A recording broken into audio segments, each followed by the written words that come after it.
Buat laporan palsu seolah dilecehkan Brigadir Yosua, Putri Chandrawati terancam terjerat pidana.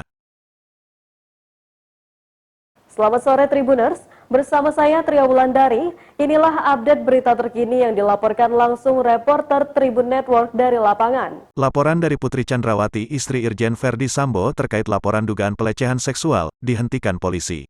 Putri Chandrawati melaporkan Brigadir Yosua ke polisi karena diduga dilecehkan. Kini, Putri Chandrawati terancam dijerat pidana karena membuat laporan polisi yang diduga palsu atau bohong terkait kasus dugaan pelecehan seksual. Kasus pelecehan seksual yang diduga dilakukan Brigadir Yosua dilaporkan Putri Chandrawati ke Polres Metro Jakarta Selatan. Laporan Putri Chandrawati terdaftar dengan nomor LPB 16307/2022, SPKT, Polres Metro Jakarta Selatan, Polda Metro Jaya pada tanggal 9 Juli tahun 2022 lalu. Sebelumnya, Brigadir Yosua tewas ditembak di rumah dinas Ekskadif Propam Polri Irjen Verdi Sambo. Dalam kasus pembunuhan ini, polisi sudah menjerat 4 tersangka dan ditahan.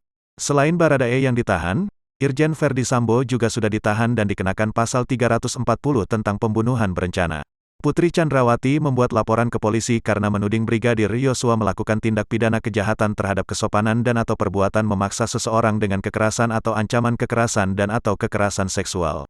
Laporan Putri Chandrawati dimaksud dalam pasal 289 KUHP dan atau pasal 335 KUHP dan atau pasal 4 Jo pasal 6 UU RI nomor 12 tahun 2022 tentang tindak pidana kekerasan seksual. Laporan ini diambil alih Bareskrim Polri dari Polda Metro Jaya. Setelah gelar perkara, penyidik Bareskrim Polri tidak menemukan tindak pidana dari laporan Putri Chandrawati tersebut. Artinya, Brigadir Yosua tidak terbukti melakukan tindak pidana pelecehan seksual terhadap Putri Chandrawati istri Irjen Verdi Sambo. Brigadir Yosua juga dilaporkan soal kasus lain selain kasus dugaan pelecehan seksual. Bribtu Martin Gabe, anggota Polres Metro Jakarta Selatan, melaporkan Brigadir Yosua atas kasus percobaan pembunuhan terhadap Barada Richard atau Baradae. Laporan itu terdaftar dengan nomor laporan polisi LP 368. AVII, 2022, SPKT, Polres Metro Jakarta Selatan tanggal 8 Juli tahun 2022. Brigadir Yosua atas dugaan tindak pidana percobaan pembunuhan sebagaimana dimaksud dalam pasal 338 KUHP Junco pasal 53 KUHP. Namun, kata Brigjen Andi Rian Jayadi, kasus tersebut tidak ditemukan dugaan peristiwa pidana. Artinya, Brigadir Yosua tidak terbukti melakukan tindak pidana percobaan pembunuhan terhadap Baradae. Brigjen Andi Rian Jayadi menjelaskan, kedua laporan baik yang dilayangkan Putri Chandrawati maupun Bribtu Martin Gabe dengan terlapor Brigadir Yosua masuk dalam obstruction of justice meski statusnya sempat masuk tahap penyidikan.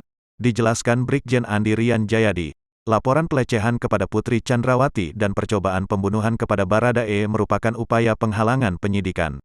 Semua penyidik yang menangani dua laporan itu, kata Brigjen Andi Rian Jayadi, akan diperiksa oleh Inspektorat Khusus.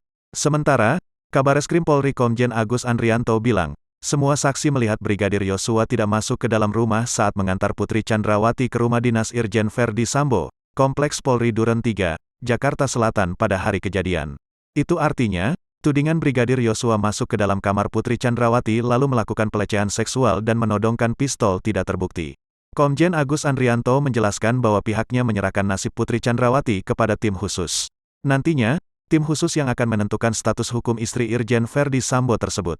Menyikapi hal tersebut, kuasa hukum Brigadir Yosua meminta Irjen Verdi Sambo dan istrinya Putri Chandrawati dijerat pidana dalam dugaan laporan palsu terkait pelecehan seksual. Selain itu, Irjen Verdi Sambo dan istrinya juga bisa dijerat mengenai pasal dugaan merintangi penyidikan. Pasalnya, laporan polisi dugaan pelecehan seksual tersebut kini tak terbukti. Kamarudin bilang, keduanya juga diduga telah menyebarkan berita bohong alias hoaks terkait dugaan pelecehan seksual tersebut.